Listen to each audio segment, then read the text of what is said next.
Tani e para për transparencë me publikun, kur unë fola, prezentova gjithë ndryshimet në ligj, fola 18 minuta, ju folët 25 për të bërë pyetjet.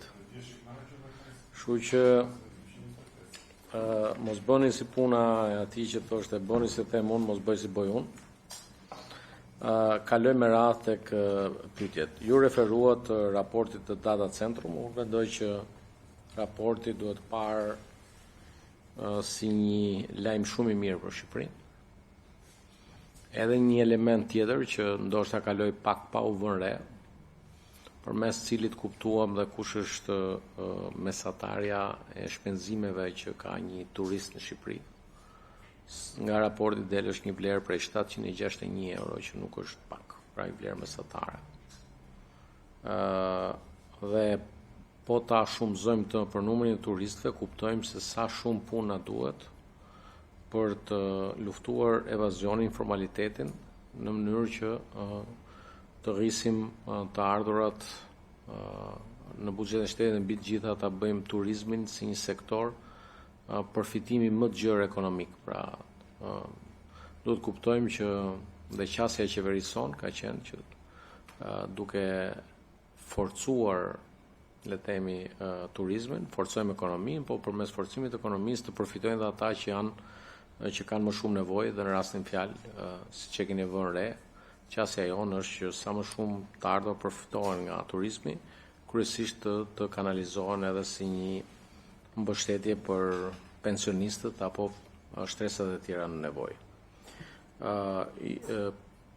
Kështu që në këtë këndvështrim ju lexoni pjesën që ju duhet, unë lexoj pjesën që na duhet, po mesazhi më i rëndësishëm është 89% e atyre që vizitojnë Shqipërinë, pra 9-10 veta të atyre që vizitojnë Shqipërinë e rekomandojnë të bëjnë turizëm në Shqipëri.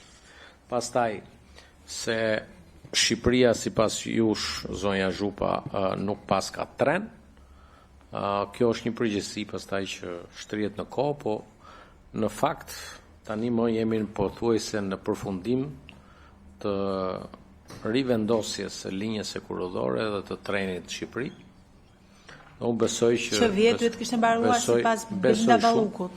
Besoj shumë që sapo kemi miratuar në kuvend një marrëveshje tjetër financiare që do të bëjë mundur elektrifikimin e linjës sekurodore Tiranë-Durrës-Rinas dhe pastaj siç u informuam dhe unë dhe ju, jemi dhe është në procesin edhe të le të themi të kontraktimit të operatorit që do të ofrojë shërbimin e transportit hekurodor të pasagjerëve në këtë linjë kurodore, dhe ndërkohë që po ashtu besoj që kemi dhe lajmin e mirë edhe të fillimit të procedurave për, siç njoftuam me marrëveshjen, linja kurodore Durrës-Kavaj-Rrugëzhin, që është ajo një element shumë i rëndësishëm, e cila do të ndikojë jo vetëm në transportin e turistëve, por edhe të banorëve dhe në lehtësimin e trafikut. Tani thatë diçka që lidhet me unë solla si shembull pjesën e Golemit, ku është një intensitet shumë i madh turizmi, por ka dhe një problematik të theksuar që unë e kam parë me sytë e mi, po doni ju nxjerrë edhe vitjet. Jam bërë dhe e vërteta është që ky është fakt. Pastaj unë nuk thash që lutem, unë nuk e ndërpreva. Duhet më respektoni deri unë nuk nxora as një lloj tingulli, sa kohë që ju folët për 25 minuta, më lini të flas unë tani me 14. Po. Ju keni ju keni gabim. Ju kam live Facebook 14 minuta. Ju folën 23. Kam pasur një shok në partinë tënde, Luli, që gënjente për orën, po nuk besoj që smundje ngjitse kjo e pjerës orës. Ai atë pyesje sa është ora 1, ai thoshte 12, kurse dhe më ka marrë malli për të, po nuk është rasti. Po më shko takoj zoti Balla, po ta mbaroj, lutem. Po ta mbarosh, po nuk mund të sa i përket mbetjeve, padyshim që ndoshta mund të jetë edhe politike gjëja, pra ju mendoni që kryetari i Bashkisë Kavaje saboton me dashje pjesën e mbledhjes së mbetjeve. Unë nuk besoj që është kështu, është edhe çështje pa aftësie, por megjithatë duhet ta rregullojmë me ligj pjesën e hoteleve. Pra, unë mendoj që hotelet nuk mund të kenë të njëjtën vend pikë grumbullimi siç kanë banorët, por duhet të kenë një pikë dedikuar, pastaj qeveria, unë dhe ti pastaj, të dy së bashku, si ligjvënës, duhet bëjmë dhe ato që nuk e kemi bërë si duhet, pjesën post legislation, pra pasi miratojmë ligjin se si qeveria i miraton, dhe t'ju them të drejtën, po e them tani, kërkesa ime për komisionin tuaj përgjegjës është që t'i kërkohet Presidentit e Republikës hyrja në fuqi menjëherë e këtij ligji, me qëllim që le të themi disa prej pjesëve që ngarkohet qeveria të fillojnë efektet menjëherë. Ju folët tu për ligjin për zonat e mbrojtura.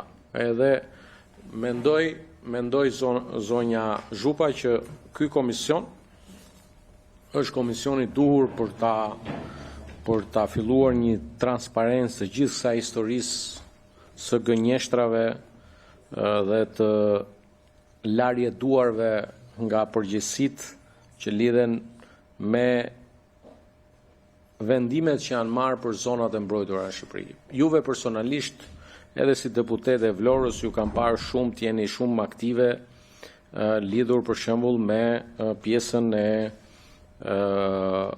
lejes së ndërtimit të aeroportit të Vlorës në një zonë të mbrojtur, po patjetër. Edhe ju kam parë dhe shumë aktive për pjesën që lidhet me projektin e madh zhvillimor në zonën e Zvërnecit, ashtu. Tani, për ju dhe për gjithë ata që na ndjekin, sot po ju bëj publike se kush i ka firmosur vendimet për aeroportin e Vlorës edhe për zonën ndërtimore, zhvillimore, turistike në Zvërnec. Personi quhet S-A-L-I-B-E-R-I-S-H-A, Sali Berisha. Ja, ku e keni. Lexo dhe zonën ku ishte aeroporti. Nuk ishte në atë zonë që e bëni ju, zoti Balla. Jo, po nuk gënjen dot me mua. Sali Berisha, Genc Ruli, Sali Berisha po e kishte vizion aeroportin e Vlorës, po në një zonë tjetër. Jo, nuk e mbaron në gënjeshtër, nuk e ka në zonën ku bën ndërton ti. Aeroporti ekzistues është vendimi, lutem, ja ku e ke. Nuk e ka në të njëjtën zonë. Ja ku e ke zonën, mbi bazën e këtij studimi është dhënë dhe leja e ndërtimit të aeroportit. Studim urbanistik për zhvillim turizmi dhe mbrojtjen e Bregdetit në hapësirën bregdetare deri te Vjosës në Vosel. Ja, nëse unë gënjej, shkon. Sepse nuk ka dhënë zoti Berisha, mbaj përgjegjësi. Po nuk është në të njëjtin zonë. Tani ky është vendimi italian aeroport, dhe ta mbaroj. Tani shkojmë ke Zvërneci, se iku aeroporti. Jo, nuk iku aeroporti, do rrim te aeroporti se nuk ka qenë në të njëjtën zonë. Mos abuzon me mikrofonin kur të mbaroj unë do flasësh. Po nuk mund të gënjesh sa jam unë këtu. Po jo s'gënjen dot, pra ja, abuzoj unë me mikrofonin se ti nuk gënjen dot sa jam unë këtu. Ja ku e ke Zvërnecin? Po jo, nuk gënjen. Të gjithë Zvërnecin leje ndërtimi nga Sali Berisha, zonë për zhvillimin e turizmit. Këtu ku është planifikuar dhe projekti. Për kompaninë, shiko, po t'jete një taleje s'ka donë. Shiko, se dhe po gënjen. Po t'jete një taleje s'ka donë, a që ka, 3 vjetë, nuk ka 16 vjetë, dhe sikur, le që është e pa vërtet. E para është që edhe personi që ka dhënë lejen ka skaduar, po unë po flas për gjë tjetër. Po pra ju po gënjeni, ne po flasim në vitin 2009, kemi Sali Berisha ka firmosur leje në Zvërnec. Sali Berisha është kryetari i opozitës sot. Jo, këtu është kryetari KRTRSH-s. Zonat e mbrojtura Sali Berisha. Sali Berisha nuk ka dalë Parlamenti Evropian të thotë fuqizo ligjin 21/2024. Ky është vendimi. Nuk rrethoj Sali Berisha zonën e mbrojtur, se ju ka ngel te fajin e Kasaliu. Po, me Saliu merren vetë ejnëta nuk do merren me ty. Meru se ta le përgjigjen si ta ka dhënë. Indeksi global. Po jo, po gënjen zoti Balla edhe vazhdo me indeksin. E vlerësova, po nuk e thot. Nuk e ka dhënë zoti Berisha lejen atje ku është aeroporti sot i Vlorës. E ke shumë gabim. Po e kam shumë mirë. Ka dhënë leje për aeroport Vlorës dhe ju keni ndruar vendovjen. Me firmë të Sali Berishës. Ju keni ndruar vendovjen. Zona e Zvërnecit në 2009, se ky është mashtrimi publik që ju bëni, me firmë të Sali Berishës, zona e Zvërnecit është zonë e pejsazhit të mbrojtur. Po, shumë e vërtetë. Ashtu. Pra dhe asnjë ndryshim nga ato që janë bërë në 2024, sepse ka bërë zotria kryetari i partisë tënde që në 2009. Në ligjin Të lutem, o zonj, po nuk mund ta thuash, është gënjeshtër. Po, Sali Berisha ka shpallur pejsazh të mbrojtur. Po, Sali Berisha ka shpallur, pra këtë po them, bravo, po shqyr, bravo, po këtë po them. Po ti ke ndryshuar ligjin në vitin 2024. Si mas ti vendimit të Saliu tënd. Sepse ti me ndryshimin që i ke bërë. Po pa tjetër më zotri, sepse ti po gënjen, po manipulon të vërtetën. Po merë ndryshimi ligjit 24, zoti Balla të ka lejuar që në pejsazh të mbrojtur të mos kesh më asnjë kufizim. Në rastin e zotit Berisha, aty lejoheshin struktura druri, struktura në performancë me natyrën dhe në përputhje me konventat. Edhe në Grykderdhen e Vjosës ka parashikuar ndërtime, këto i kemi anulluar ne. Kur zotri? Këto lejet e Saliut tënd i kemi anulluar ne, se nuk mund linim ne në Grykderdhen e Vjosës të bëjnë ndërtime. Ti je sigur? Ja ku e kemë? Ti je sigur që Parlamenti Evropian? Ja ku e kemë, ja ku e kemë. Ja, këtu është Grykderdhja e Vjosës, këtu ka parashikuar ndërtim resort turistik në Grykderdhen e Vjosës. Që Parlamenti Evropian do kishte reaguar siç Parlamenti Evropian. Shko, Parlamenti Evropian ja ka fshirë faqen të Saliut. Po, unë po flas për gjë tjetër. Tani flasim për indeksin global të performancës së mjedisit, një raport i publikuar së fundmi ku edhe lidhur me këtë që ju thashun. Se kemë përgjigje edhe për këtë. Edhe për këtë do keshte një përgjigje, po me radhë se ka radhë këtu, edhe mësoje çik si bëhet te grupi parlamentar mund të mësosh. Progresi më i madh në 10 vitet e fundit të Shqipërisë. Shqipëria rënditet e 46-ta ndër 177 vende, e para në Ballkanin Perëndimor.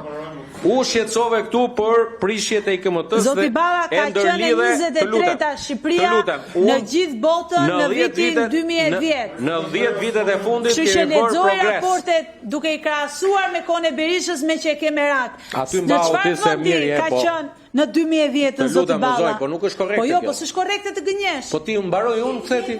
Jo, sepse nuk mund ma sjellësh për sukses kur ke vajt nga vendi 23 në vendin 46.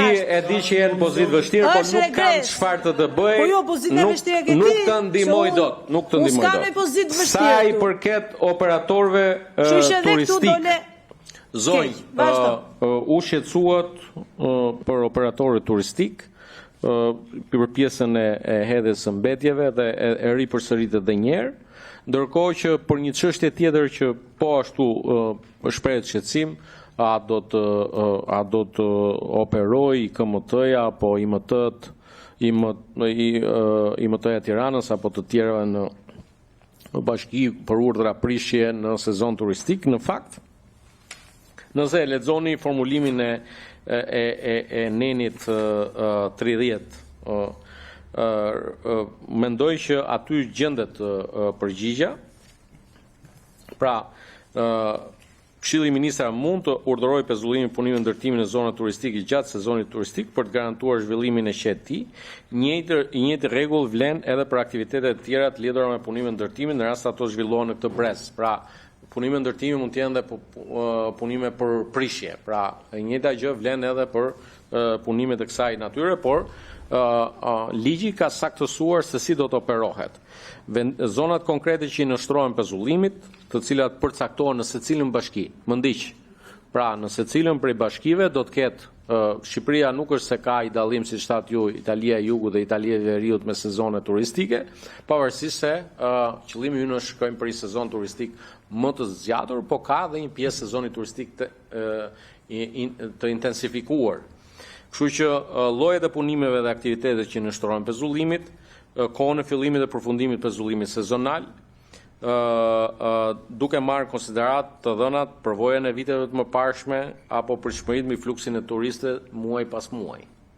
Mënyrën e zbatimit të pezullimit, cili mund të zbatohet në mënyrë përgjithshme gjatë periudhës përcaktuar sipas nën paragrafit që citova më lart. Tani më thatë për atë pjesën e bashkive dhe duke pasur shqetësimin që po i merret një kompetencë bashkive. Zonja Zhupa, po ju them, deri më sot e kishin bashkit dhe nuk e bën.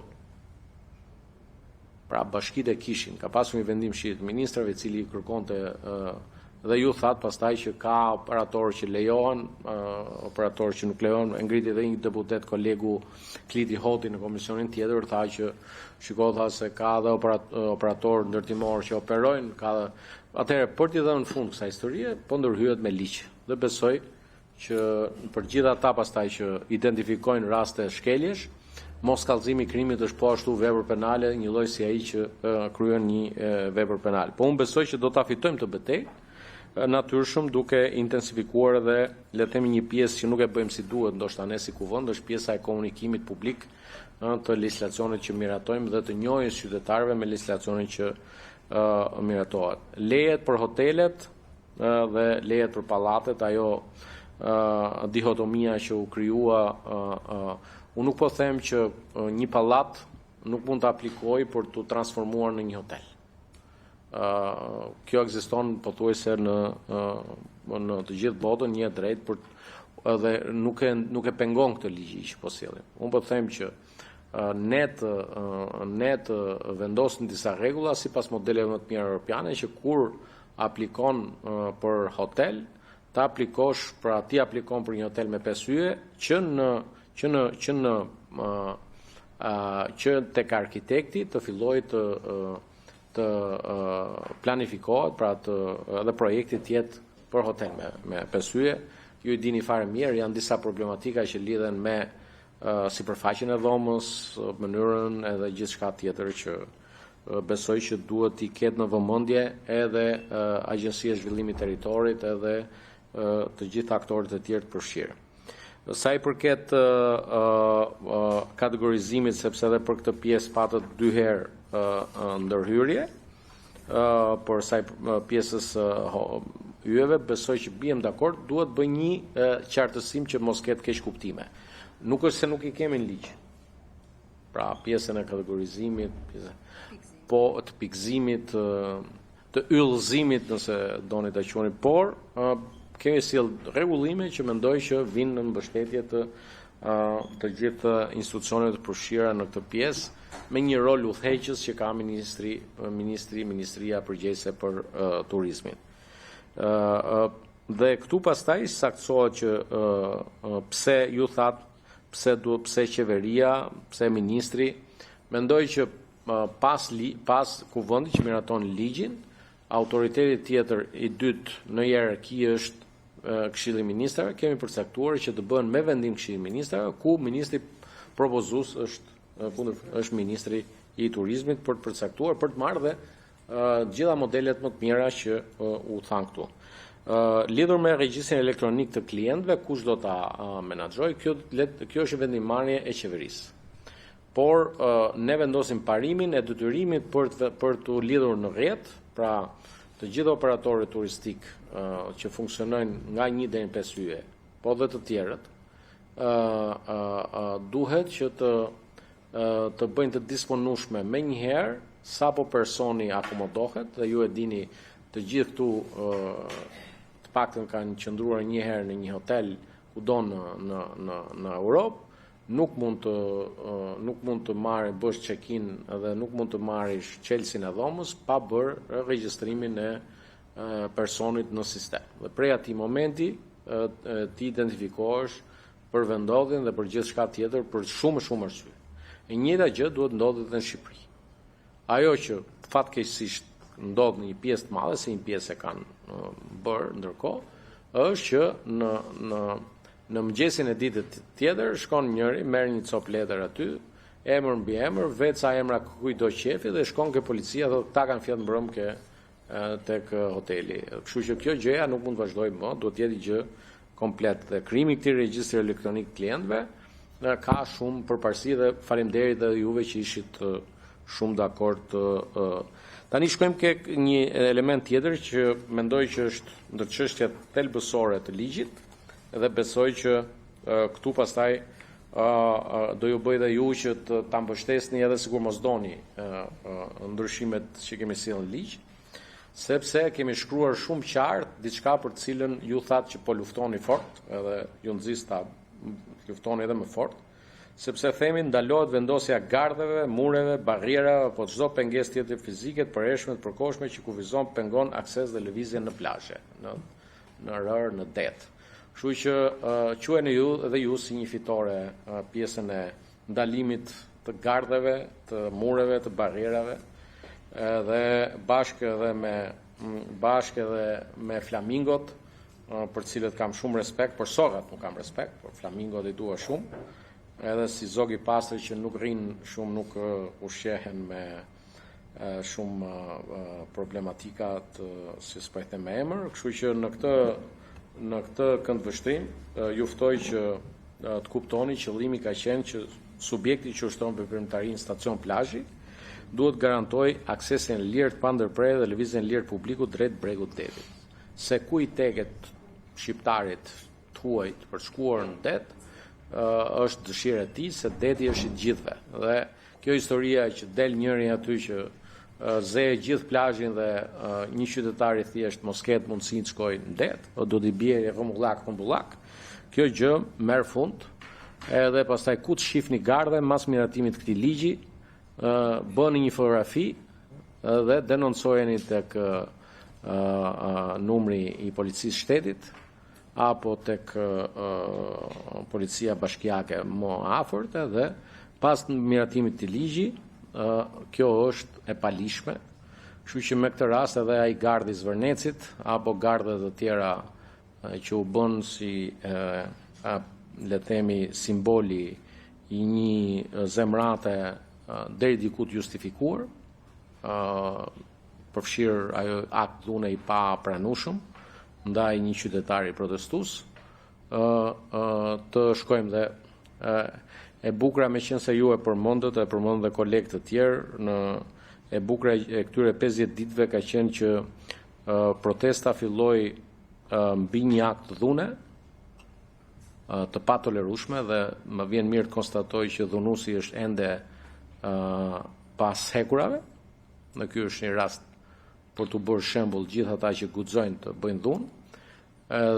Protesta lindi mbi një akt dhune dhe tani të vetmit ushtrues dhune ka ngel disa soga nga protesta, të cilët duan që përmes dhunës të realizojnë atë që nuk i arritën dot përmes qëllimit të vërtet, që ishte dëmtimi sezonit turistik në Shqipëri.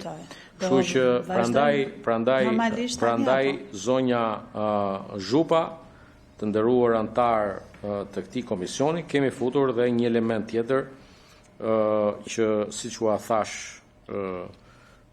ka të bëjë me